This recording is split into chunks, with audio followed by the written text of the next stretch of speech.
Read Bible every day, read throughout the year.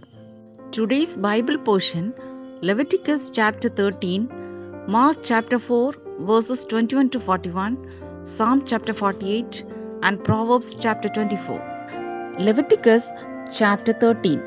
And the Lord spoke to Moses and Aaron, saying, when a man has on the skin of his body a swelling, a scab, or a bright spot, and it becomes on the skin of his body like a leprous sore, then he shall be brought to Aaron the priest, or to one of his sons the priest. The priest shall examine the sore on the skin of the body, and if the hair on the sore has turned white, and the sore appears to be deeper than the skin of his body, it is a leprous sore. Then the priest shall examine him and pronounce him unclean. But if the bright spot is white on the skin of his body and does not appear to be deeper than the skin, and its hair has not turned white, then the priest shall isolate the one who has the sore 7 days. And the priest shall examine him on the 7th day, and indeed, if the sore appears to be as it was, and the sore has not spread on the skin, then the priest shall isolate him another 7 days. Then the priest shall examine him again on the 7th day, and indeed, if the sore has faded, and the sore has not spread on the skin, then the priest shall pronounce him clean. It is only a scab, and he shall wash his clothes and be clean. But if the scab should at all spread over the skin, after he has been seen by the priest for his cleansing, he shall be seen by the priest again. And if the priest sees that the scab has indeed spread on the skin, then the priest shall pronounce him unclean. It is leprosy. When the leprous sore is on a person, then he shall be brought to the priest, and the priest shall examine him. And indeed, if the swelling on the skin is white, and it has turned the hair white, and there is a spot of raw flesh in the swelling, it is an old leprosy on the skin of his body. The priest shall pronounce him unclean, and shall not isolate him, for he is unclean. And if leprosy breaks out all over the skin, and the leprosy covers all the skin of the one who has the sore, from his head to his foot, wherever the priest looks, then the priest shall consider, and indeed, if the leprosy has covered all his body, he shall pronounce him clean who has the sore. It has all turned white, he is clean. But when raw flesh appears on him, he shall be unclean. And the priest shall examine the raw flesh and pronounce him to be unclean, for the raw flesh is unclean, it is leprosy. Or if the raw flesh changes and turns white again, he shall come to the priest, and the priest shall examine him. And indeed, if the sore has turned white, then the priest shall pronounce him clean who has the sore. He is clean. If the body develops a boil in the skin, and it is healed, and in the place of the boil there comes a white swelling or a bright spot reddish white, then it shall be shown to the priest. And if when the priest sees it, it indeed appears deeper than the skin, and its hair has turned white, the priest shall pronounce him unclean. It is a leprous sore which has broken out of the boil. But if the priest examines it, and indeed there are no white hairs in it, and it is not deeper than the skin, but has faded, then the priest shall isolate him 7 days. And if it should at all spread over the skin, then the priest shall pronounce him unclean. It is a leprous sore. But if the bright spot stays in one place and has not spread, it is the scar of the boil, and the priest shall pronounce him clean. Or if the body receives a burn on its skin by fire, and the raw flesh of the burn becomes a bright spot, reddish white or white, then the priest shall examine it, and indeed, if the hair of the bright spot has turned white, and it appears deeper than the skin, it is leprosy broken out in the burn. Therefore the priest shall pronounce him unclean, it is a leprous sore. But if the priest examines it, and indeed there are no white hairs in the bright spot, and it is not deeper than the skin, but has faded, then the priest shall isolate him 7 days. And the priest shall examine him on the 7th day. If it has at all spread over the skin, then the priest shall pronounce him unclean. It is a leprous sore. But if the bright spot stays in one place and has not spread on the skin, but has faded, it is a swelling from the burn.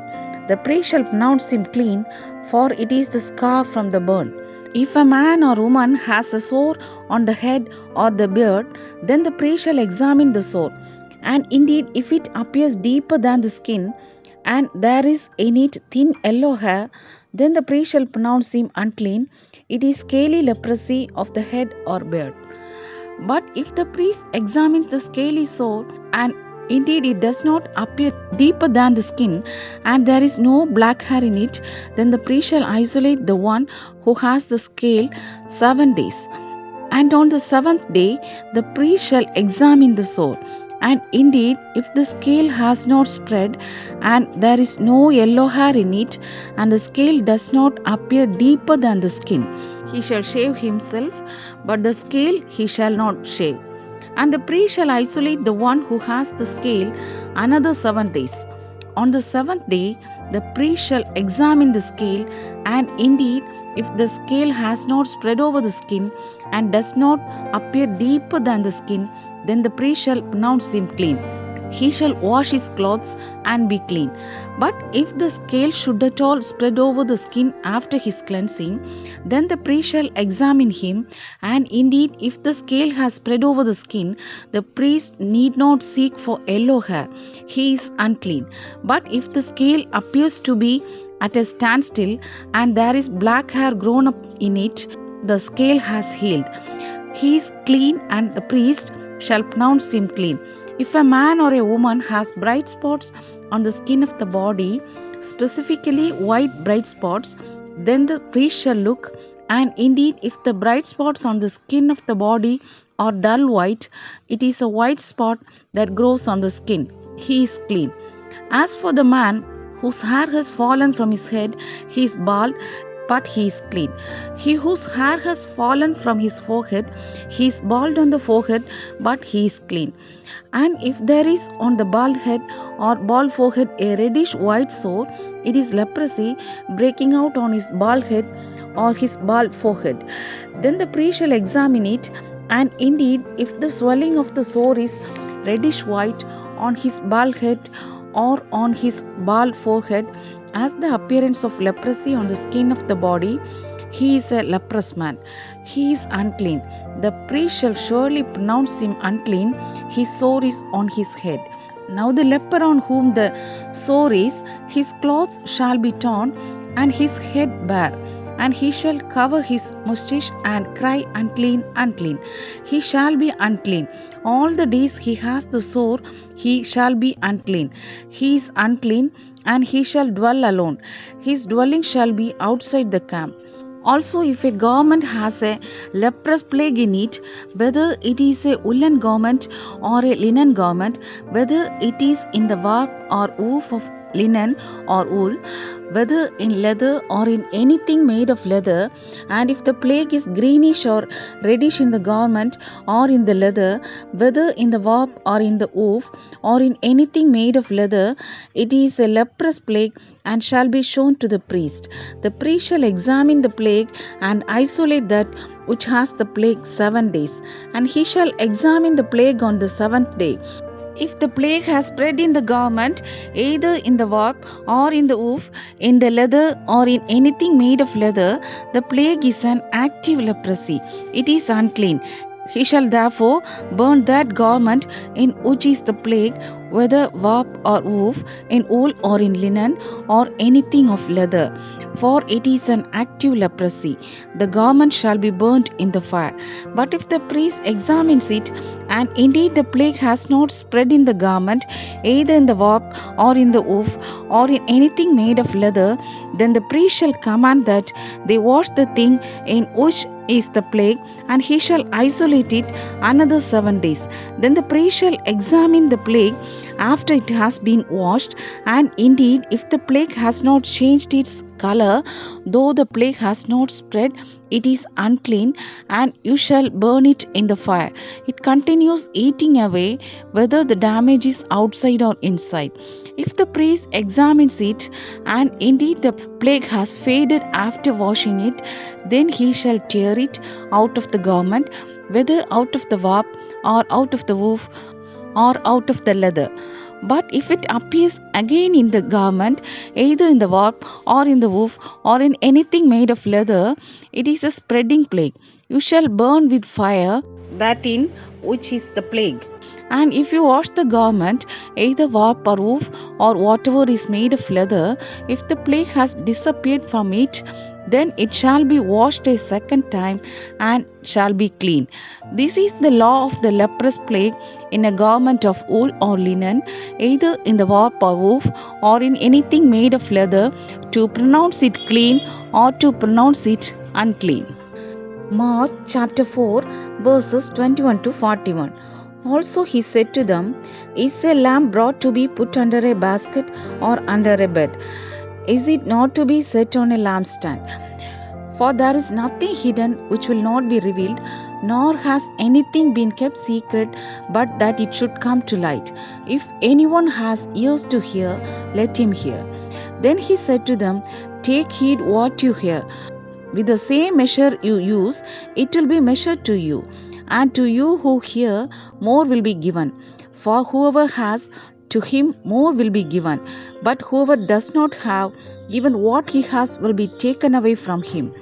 And he said, The kingdom of God is as if a man should scatter seed on the ground, and should sleep by night and rise by day, and the seed should sprout and grow. He himself does not know how. For the earth yields crops by itself, first the blade, then the head, after that the full grain in the head. But when the grain ripens, immediately he puts in the sickle, because the harvest has come. Then he said, To what shall we liken the kingdom of God? Or with what parable shall we picture it? It is like a mustard seed, which when it is sown on the ground, is smaller than all the seeds on earth. But when it is sown, it grows up and becomes greater than all herbs, and shoots out large branches, so that the birds of the air may nest under its shade. And with many such parables, he spoke the word to them as they were able to hear it. But without a parable, he did not speak to them. And when they were alone, he explained all things to his disciples. On the same day, when evening had come, he said to them, Let us cross over to the other side. Now when they had left the multitude, they took him along in the boat as he was, and other little boats were also with him. And a great windstorm arose, and the waves beat into the boat, so that it was already filling. But he was in the stern, asleep on a pillow.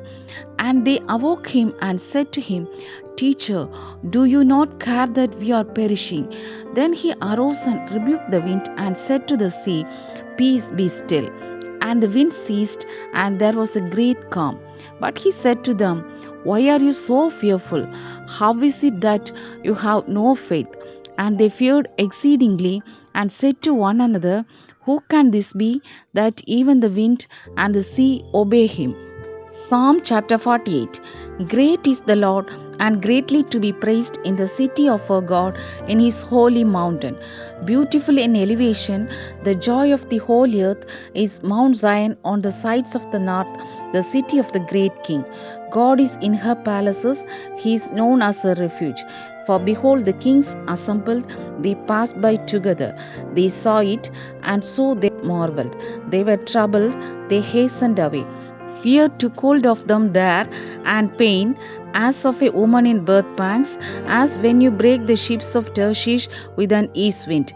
As we have heard, so we have seen in the city of the Lord of hosts, in the city of our God. God will establish it forever.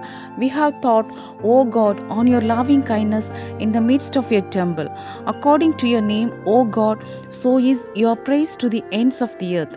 Your right hand is full of righteousness. Let Mount Zion rejoice. Let the daughters of Judah be glad because of your judgments. Walk about Zion and go all around her. Count her towers. Mark well her bulwarks. Consider her palaces, that you may tell it to the generation following. For this is God, our God forever and ever. He will be our guide even to death. Proverbs chapter 24. Do not be envious of evil men, nor desire to be with them, for their heart devises violence, and their lips talk of troublemaking. Through wisdom a house is built, and by understanding it is established. By knowledge the rooms are filled with all precious and pleasant riches. A wise man is strong, as a man of knowledge increases strength. For by wise counsel you will wage your own war, and in a multitude of counselors there is safety. Wisdom is too lofty for a fool, he does not open his mouth in the gate. He who plots to do evil will be called a schemer. The devising of foolishness is sin, and the scoffer is an abomination to men. If you faint in the day of adversity, your strength is small. Deliver those who are drawn toward death, and hold back those stumbling to the slaughter. If you say, surely we did not know this, does not he who weighs the heart consider it? He who keeps your soul, does he not know it? And will he not render to each man according to his deeds? My son, eat honey, because it is good, and the honeycomb which is sweet to your taste. So shall the knowledge of wisdom be to your soul. If you have found it, there is a prospect, and your hope will not be cut off. Do not lie in wait, O wicked man, against the dwelling of the righteous. Do not plunder his resting place. For a righteous man may fall 7 times and rise again, but the wicked shall fall by calamity. Do not rejoice when your enemy falls, and do not let your heart be glad when he stumbles. Lest the Lord see it, and it displease him, and he turn away his wrath from him. Do not fret because of evildoers, nor be envious of the wicked, for there will be no prospect for the evil man. The lamp of the wicked will be put out. My son, fear the Lord and the king. Do not associate with those given to change, for their calamity will rise suddenly, and who knows the ruin those two can bring. These things also belong to the wise. It is not good to show partiality in judgment. He who says to the wicked, you are righteous, him the people will curse. Nations will abhor him. But those who rebuke the wicked will have delight, and a good blessing will come upon them. He who gives a right answer kisses the lips. Prepare your outside work, make it fit for yourself in the field, and afterward build your house. Do not be a witness against your neighbor without cause, for would you deceive with your lips? Do not say, I will do to him just as he has done to me. I will render to the man according to his work. I went by the field of the lazy man, and by the vineyard of the man devoid of understanding. And there it was, all overgrown with thorns. Its surface was covered with nettles, its stone wall was broken down. When I saw it, I considered it well. I looked on it and received instruction. A little sleep, a little slumber, a little folding of the hands to rest. So shall your poverty come like a prowler, and your need like an armed man.